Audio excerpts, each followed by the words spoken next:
오늘 주시는 말씀 신명기 1장 16절부터 33절입니다. 신명기 1장 16절부터 33절 우리 한 절씩 읽습니다. 내가 그때 너희의 재판장들에게 명하여 이르기를 너희가 너희의 형제 중에서 송사를 들을 때에 쌍방간에 공정히 판결할 것이며 그들 중에 있는 타국인에게도 그리할 것이라.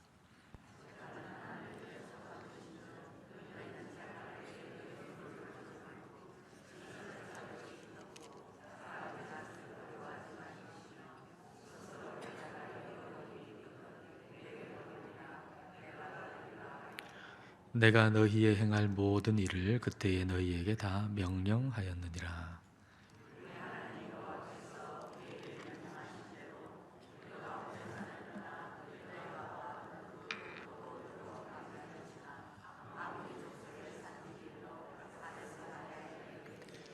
내가 너희에게 이르기를 우리 하나님 여호와께서 우리에게 주신 아모리 족속의 산지에 너희가 이르렀나니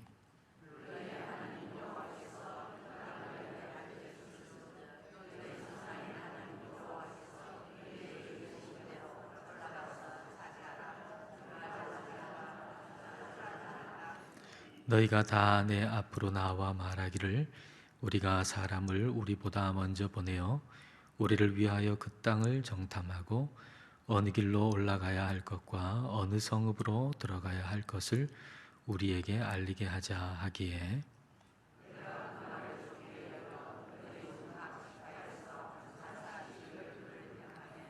그들이 돌이켜 산지에 올라 에스골 골짜기에 이르러 그곳을 정탐하고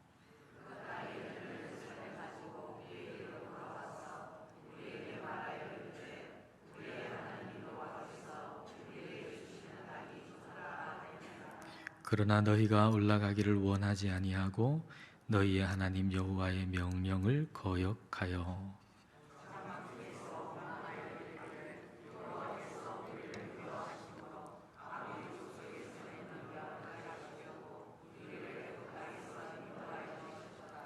우리가 어디로 가랴 우리의 형제들이 우리를 낙심하게 하여 말하기를 그 백성은 우리보다 장대하며 그 성읍들은 크고 성곽은 하늘에 닿았으며 우리가 또 거기서 아낙 자손을 보았노라 하는도다 하기로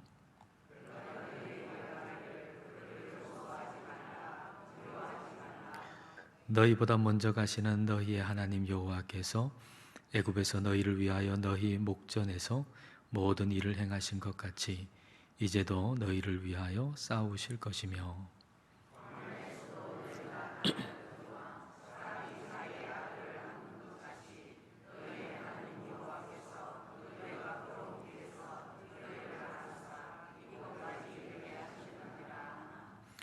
이 일에 너희가 너희의 하나님 여호와를 믿지 아니하였도다. 그는 너희보다 먼저 그 길을 가시며 장막 칠 곳을 찾으시고 밤에는 불로 낮에는 구름으로 너희가 갈 길을 지시하신 자이시니라. 아멘. 출애굽한 이스라엘 백성들의 수가 너무 많아서 모세가 혼자 감당할 수가 없었습니다. 그래서 지도자들을 세웠죠. 근데 그 지도자들은 재판장의 역할도 했던 자들인데요. 16절 말씀을 보십시오. 내가 그때에 너희의 재판장들에게 명하여 이르기를 너희가 너희의 형제 중에서 송사를 들을 때에 쌍방간에 공정히 판결할 것이며 그들 중에 있는 타국인에게도 그리할 것이라. 재판하는 사람은 쌍방간에 공정하게 재판을 해야 된다. 그렇게 얘기를 하고 그들 중에 있는 타국인에게도 그렇게 해야 된다라고 말씀을 하세요. 출애굽한 이스라엘 백성들은 그 히브리인들만 유대인들만 있었던 게 아니죠. 그러니까 이 유대인이 아닌 이방인들도 거기에 함께 섞여져 있었습니다. 이게 하나님께서 사실 원하시는 그런 공동체의 모습이죠. 유대인들만 있는 그런 공동체가 아니고 모든 민족이 함께 있는, 유대인과 이방인이 함께 있는 그런 공동체. 솔로몬이 성전을 지을 때의 모습을 보더라도 솔로몬이 성전 지을 때 유대인들만 그 성전을 지은 게 아닙니다. 두로에 있는 일꾼들, 그러니까 이방인들, 유대인이 아닌 이방인들하고 유대인이 같이 힘을 모아가지고 그 성전을 지었습니다. 그러니까 이게 하나님께서 원하시는 교회의 모습을 보여주는 거죠. 어느 한 종족이나 어떤 한 부류가 아니고 다 함께 있는 그 공동체의 모습, 이게 하나님께서 원하시는 모습이죠. 에베소서에서 이걸 더 분명하고도 명확하게 우리에게 말씀해 주시는데요. 에베소서 2장 14절 15절입니다. 그는 우리의 화평이신지라 둘로 하나를 만드사 원수된 것 곧 중간에 막힌 담을 자기 육체로 허시고 법 조문으로 된 계명의 율법을 폐하셨으니 이는 이 둘로 자기 안에서 한 새 사람을 지어 화평하게 하시고, 둘로 예수님 안에서 하나가 되게 하셨다 그랬습니다. 여기서 둘은 누굽니까? 유대인과 이방인을 얘기하는 거죠. 유대인과 유대인이 아닌 사람들을 얘기하는 거죠. 둘인데 서로 섞일 수 없는 사람들, 서로 친해질 수 없는 사람들인데 예수 그리스도의 보혈의 능력 안에서 서로 하나가 돼서 한 새 사람이 됐다 그랬습니다. 원유맨이 됐다. 그 한 새 사람이 가리키는 게 바로 교회인 거죠. 서로 함께 있을 수 없는 유대인과 이방인이 한 새 사람이, 그러니까 이 사람들은 각 지체가 되고 예수님은 머리가 되시는 한 새 사람, 이 교회를 얘기하는 것입니다. 출애굽한 이스라엘 백성들은 바로 이 교회의 모습을 보여주는 초기의 모델이다, 그렇게 볼 수가 있겠죠. 유대인만 있는 게 아니고 이방인도 같이 있어요. 이런 공동체예요. 근데 이 공동체에는 차별이 없이 공정함으로 재판을 해야 된다라고 말씀을 하셨고, 그 공정함은 서로 다른 어떤 외적인 조건들은 다 다르잖아요. 근데 그걸 보지 않아야 가능해지는 게 이 공동체의 공정함이죠. 자, 17절을 보십시오.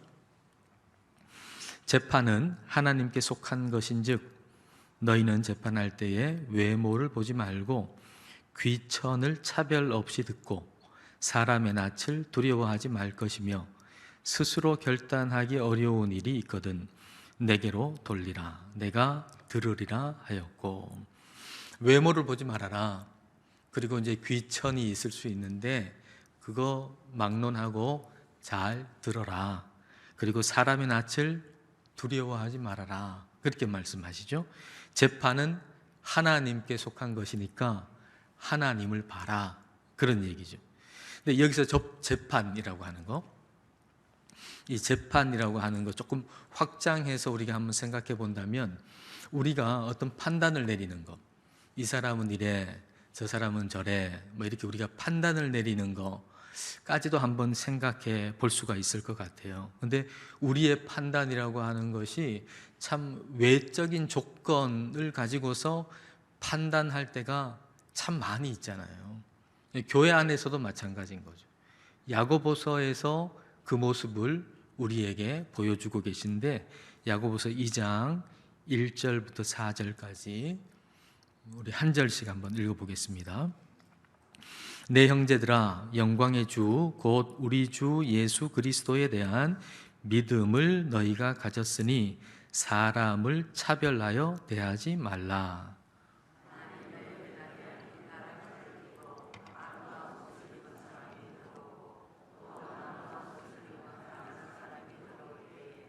(3절입니다) 너희가 아름다운 옷을 입은 자를 눈여겨보고 말하되 여기 좋은 자리에 앉으소서 하고, 또 가난한 자에게 말하되 너는 거기 서 있든지 내 발등상 아래에 앉으라 하면, 너희끼리 서로 차별하며 악한 생각으로 판단하는 자가 되는 것이 아니냐. 교회 안인데 외적인 것으로 서로 차별한다 그러면 그거 악한 생각을 하는 거고, 그것은 죄를 범하는 것이다. 그렇게 지금 말씀하고 계세요. 그러므로 우리의 눈에 보이는 대로 판단하지 말고 그걸 내려놓고 재판은 하나님께 속했다.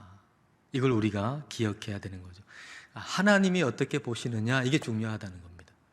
내가 어떻게 보느냐, 나한테 어떻게 보이느냐, 이게 아니고 하나님이 어떻게 보시느냐, 이게 중요하다는 얘기입니다. 그러니까 우리의 그 출발은, 어떤 사람을 대할 때에 우리의 출발은 하나님께 있다는 거예요.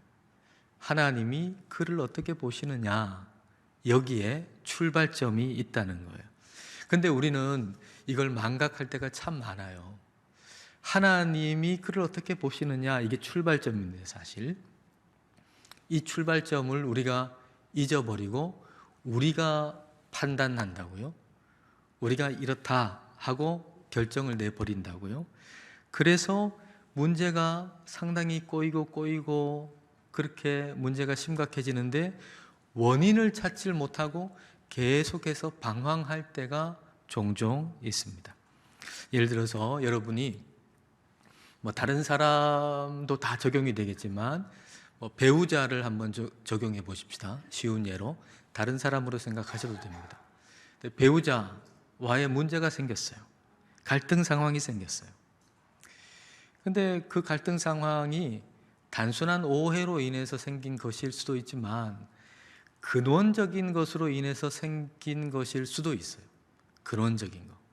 근데 근원적인 것으로 인해서 생긴 것은 이 근원적인 게 해결돼야 이 문제가 해결되지 다른 것으로는 절대로 해결이 안 돼요. 그 근원적인 것까지 거슬러 올라가는 기도가 필요한 거죠. 어떤 갈등이 있어요.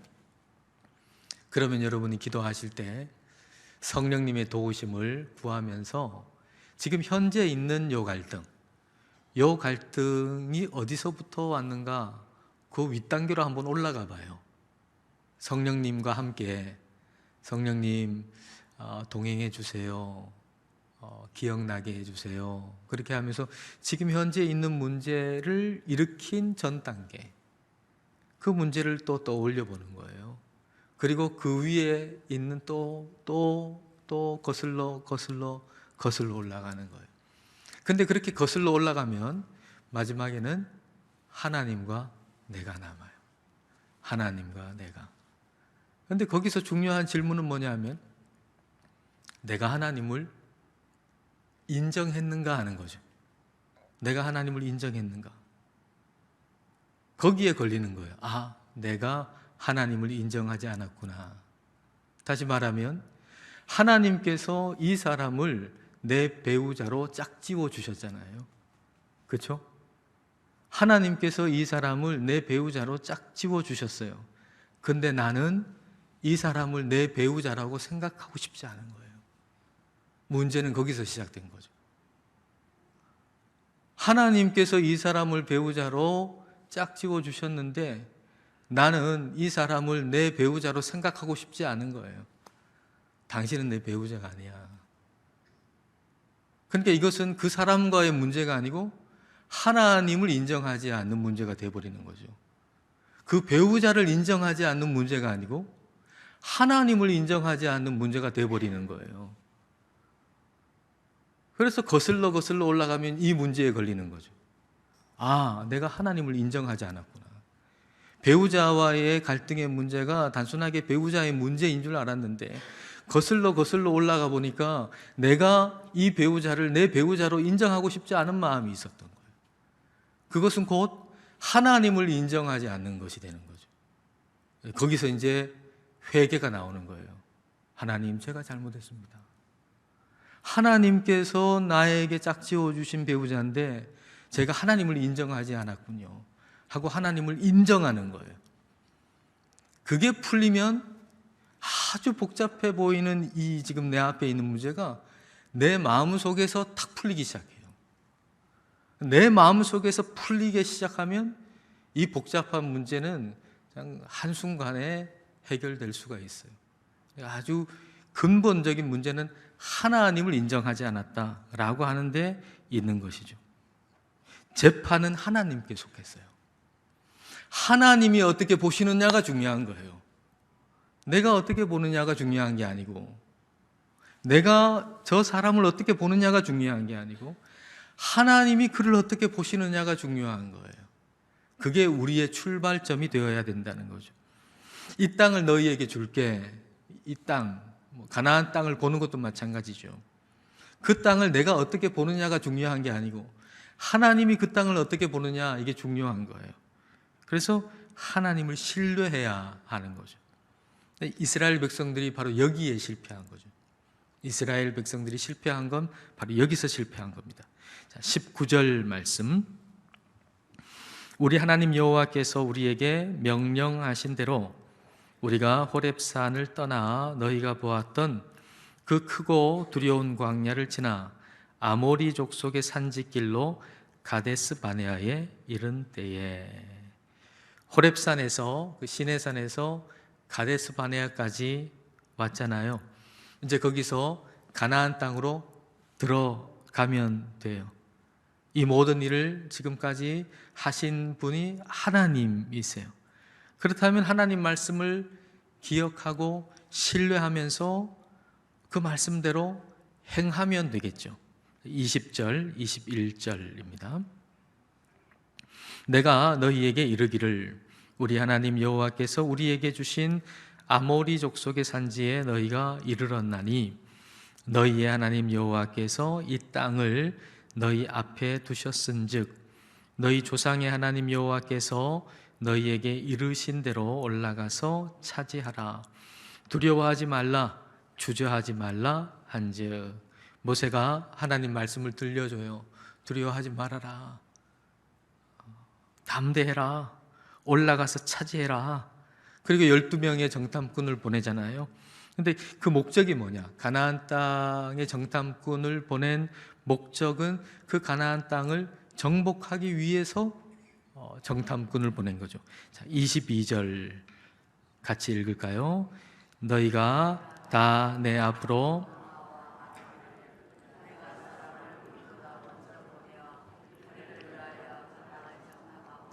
어느 길로 올라가야 할 것과 어느 성읍으로 올라가야 할 것을 우리에게 알리게 하자 하기에, 가나안 땅으로 들어갈까 말까 이걸 결정하기 위해서 정탐꾼을 보낸 게 아니고 어느 길로 갈지 어떻게 갈지 이걸 결정하기 위해서 정탐꾼을 보낸 것이죠.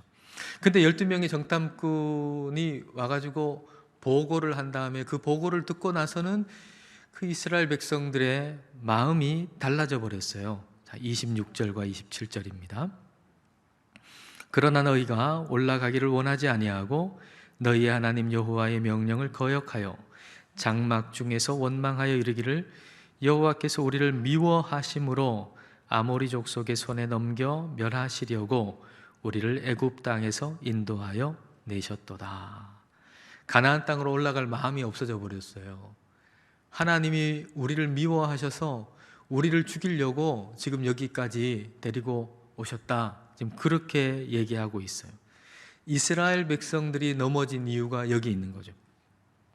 하나님의 사랑에 대한 의심. 하나님의 사랑에 대한 의심. 여러분, 우리도 영적 여정을 지금 걷고 있잖아요. 근데 우리가 영적 여정을 걸어가는데 왜 넘어지는가? 왜 실패하는가? 그 넘어짐과 실패의 이유는 바로 이겁니다. 하나님의 사랑에 대한 의심. 하나님이 우리를 사랑하시는데 신실하게, 변함없이. 그런데 그 신실하심에 대해서 우리가 의심할 때 우리는 넘어지게 되는 거죠. 근데 이스라엘 백성들이 그랬던 거예요. 하나님의 백성을 향한 그 사랑은 신실하셔서 한순간도 변함이 없는데, 근데 이 이스라엘 백성들은 그때 그 모습, 느낌에 따라서 이게 자꾸 변했던 거예요. 그러니까 홍해를 건너게 하실 때는 하나님이 우리를 사랑하셔, 뭐 그렇게 했다가 내가 원하는 먹거리가 없어요. 그러면은 하나님의 사랑에 대해서 의심하는 거죠. 가데스 바네아까지 왔어요. 그러면 하나님 우리를 사랑하시는구나 이렇게 했다가 또 정탐꾼이 보고하는 걸 들어보니까 이거 싸워가지고 우리가 다 죽게 생겼다고 생각이 들거든요. 그러니까 하나님이 우리를 사랑하지 않는 것 같아. 뭐 이렇게 돼버리는 거죠. 하나님의 한결같은 신실하심을 의심하는 거예요. 그걸 신뢰하지 못하는 거죠. 오늘 우리의 신앙의 핵심은 뭐냐? 오늘 우리의 신앙의 핵심은 하나님의 신실하심을 신뢰하는 거예요. 저와 여러분이 지금 하나님을 믿잖아요. 이 신앙의 핵심은 하나님의 신실하심을 신뢰하는 거예요. 내 느낌이나 어떤 환경에 따라서 하나님이 나를 사랑하시는 것 같다 또는 그렇지 않은 것 같다 이게 아니라 뭐 어떤 느낌이든지 어떤 모습이든지 하나님은 나를 사랑하신다라고 하는 하나님의 신실하심에 대한 확신, 이게 우리의 신앙의 핵심인 거죠. 하박국 선지자가 참 이해가 안 된 것이 뭔가 하면 이스라엘 백성들이 죄로 인해 가지고 지금 벌을 받아야 되는데 근데 이스라엘 백성보다 더 악한 바벨론을 통해 가지고 지금 말하자면 심판을 받는 거란 말이에요. 그 이해가 안 되는 거죠. 이스라엘보다 더 악한 자를 통해 가지고 어떻게 심판을 받냐, 이게 이해가 안 되는데 그때 하나님께서 주신 말씀이 뭔가요? 하나님이 주신 말씀이 우리가 너무나도 잘 알고 있는 하박국 2장 4절이죠. 하박국 2장 4절 말씀. 자, 같이 읽으십시다. 보라, 그의 마음은 교만하며 의인은 그의 믿음으로 말미암아 살리라. 의인은 그의 믿음으로 말미암아 살리라. 근데 우리가 성경에서 믿음이라고 할 때 항상 동시에 같이 떠올려야 하는 단어는 신실함입니다. 신실함. 믿음이라고 하는 단어의 의미는 신실함이라고 하는 단어예요. 이 히브리어나 또는 헬라어도 마찬가지고 믿음은 언제나 신실함이라고 하는 의미입니다. 그래서 믿음하면 항상 우리는 신실함을 떠올려야 됩니다. 근데 의인은 그의 믿음으로 말미암아 산다. 다시 말하면 의인은 그의 신실함으로 말미암아 산다라는 건데요. 여기서 우리가 믿음을 생각할 때, 신실함을 생각할 때 항상 두 가지를 생각해야 돼요. 믿음 또는 신실함을 생각할 때 우리는 항상 머리에 두 가지를 떠올려야 돼요. 이 두 가지를 떠올리지 아니하면 안 돼요. 근데 그러기 위해서는 좀 이 부분에 대한 해석이 뒤따라야 되는데, 의인은 그의 믿음으로 말미암아 산다라고 할 때 그는 누굽니까? 의인은 그의 믿음으로 말미암아 산다. 너무 잘 아는 말씀인데, 의인은 그의 믿음. 근데 그는 누굽니까? 의인입니까? 의인은 의인의 믿음으로 말미암아 산다. 의인인가요?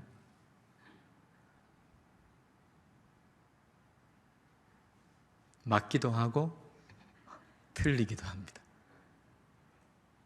그 믿음의 근원이 뭔가를 알면 의인이라고 하는 것도 맞아요. 의인의 믿음 맞아요. 그러나 근원이 뭔지를 모르면 의인의 믿음이라고 얘기하면 또 그게 틀리는 거예요. 히브리어 구약 성경, 이 구약 성경을 헬라어로 번역한 걸 70인역이라고 그러잖아요. 70인역은 히브리어 성경을 헬라어로, 그리스어로 번역한 게 70인역인데 70인역의 이 하박국 2장 4절은 이렇게 번역이 되어 있어요. 의인은 나의 믿음으로 말미암아 산다. 하나님이 말씀하시는 거죠. 요 대목은 하나님 말씀하시는 거예요. 그러니까 요거를 70인역은 이렇게 번역했어요. 의인은 나의 믿음으로 말미암아 산다. 이 말이 무슨 말이에요? 의인은 하나님의 믿음으로 말미암아 산다. 의인은 하나님의 신실하심으로 말미암아 산다. 이 말입니다. 의인은 하나님의 신실하심으로 말미암아 산다.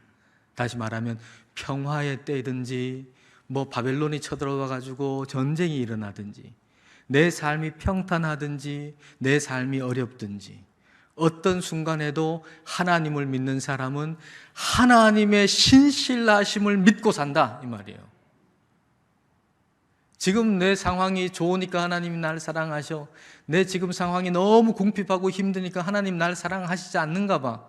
내가 시험에 합격을 했어요. 그래서 하나님 날 사랑하나 봐. 시험에 떨어졌어요. 하나님 날 사랑하시지 않나 봐. 그게 아니라 평탄하든지 그렇지 않든지 시험에 합격했든지 불합격했든지 형편이 좋든지 어렵든지 모든 순간에 하나님은 나를 지금도 여전히 변함없이 사랑하신다라고 하는 하나님의 신실하심을 믿는 믿음으로 사는 사람, 이 사람이 하나님의 사람이요 이 사람을 의인이라고 그런다라고 하는 얘기예요.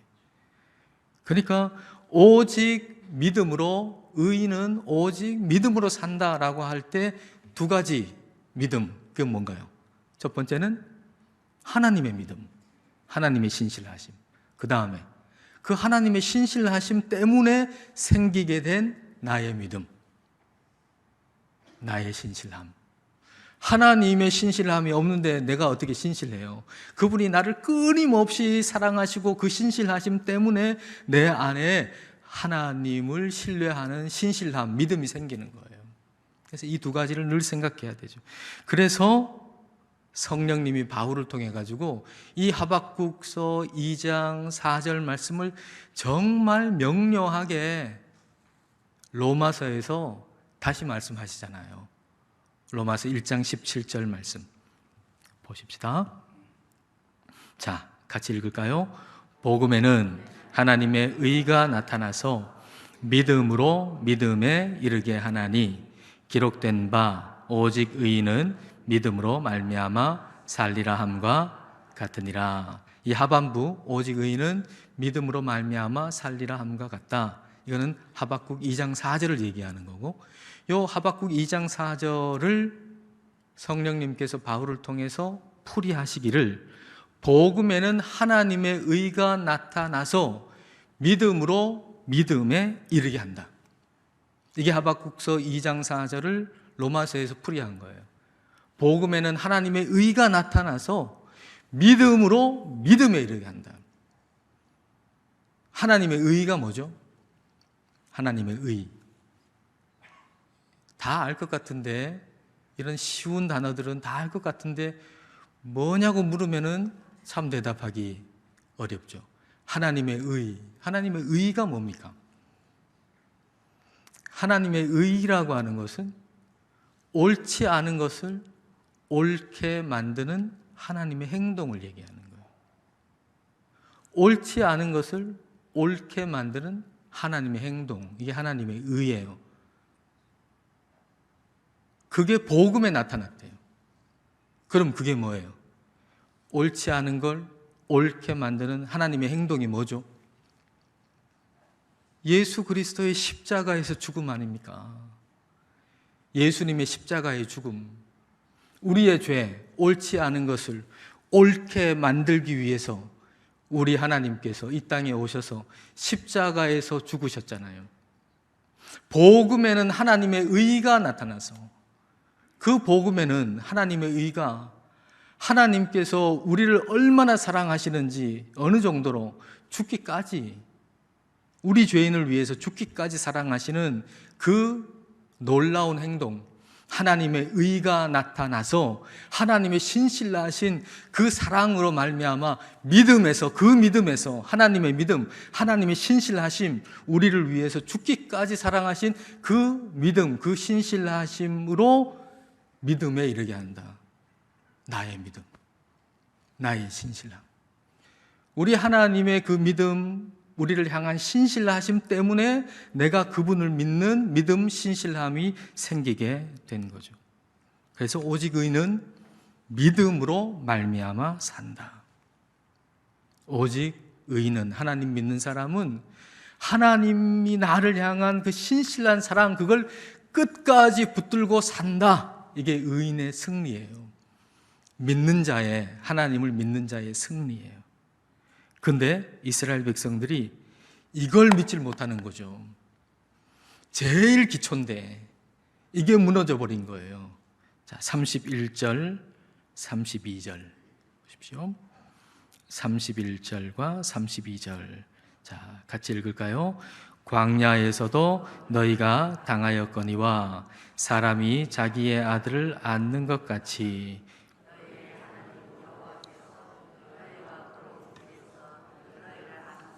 이곳까지 이르게 하셨느니라 하나 이 일에 너희가 너희의 하나님 여호와를 믿지 아니하였도다. 광야에서도 너희가 당하였거니와, 이 말은 광야에서도 너희가 하나님의 도우심을 경험했다. 광야에서도 너희가 하나님 도우심을 경험했는데 그 도우심은 마치 사람이 아들을 다 안고 이렇게 움직이는 것처럼 그렇게 하나님께서 너희를 안고 이 가데스 바네까지 왔다. 그러니까 이제 앞으로도 하나님이 이전처럼 도우실 것 믿고 하나님 말씀 따라 가는 게 맞다. 그런데 믿지 않았다. 그런 얘기죠. 지금까지 하나님께서 이렇게 도와주셨으니 앞으로도 하나님께서 도와주실 거야. 이거 믿고 말씀 믿고 가야 되는데 너희가 그걸 믿지 않았다 라고 하는 것. 하나님의 신실하심을 믿지 않았다. 여러분, 믿어야 합니다. 하나님의 신실하심을 믿어야 됩니다. 여러분의 삶의 형편이 지금 어떤지요? 여러분의 느낌은 어떤지요? 그걸 믿지 말고, 그걸 신뢰하지 말고, 하나님이 지금도 나를 사랑하신다는 하나님의 신실하심을 믿고 우리가 하나님의 말씀 따라서 그 말씀을 선포하고 나가야 된다는 거예요. 자, 믿음으로 29절을 함께 우리 읽으십시다. 믿음으로 29절 말씀을 같이 읽으십시다. 내가 너희에게 말하기를 그들을 무서워하지 말라, 두려워하지 말라. 하나님의 신실하심을 계속 붙들 때 이렇게 선포할 수 있어요. 아닌 것 같은데, 아닌 것 같은데, 내 느낌은 아니라고 얘기해요. 내 눈은 아니라고 얘기해요. 그러나 성경은 그렇게 말씀하고 계세요. 그러면 우리는 내 느낌이나 내 눈이 아니라 성경이 말씀하시는 대로 선포하는 거죠. 그들을 무서워하지 말라, 그들을 두려워하지 말라 하고 말씀대로 선포하면서 나가는 것이죠. 하나님의 신실하심을 계속 신뢰하시는 그 믿음으로 승리하실 수 있기를 축복합니다.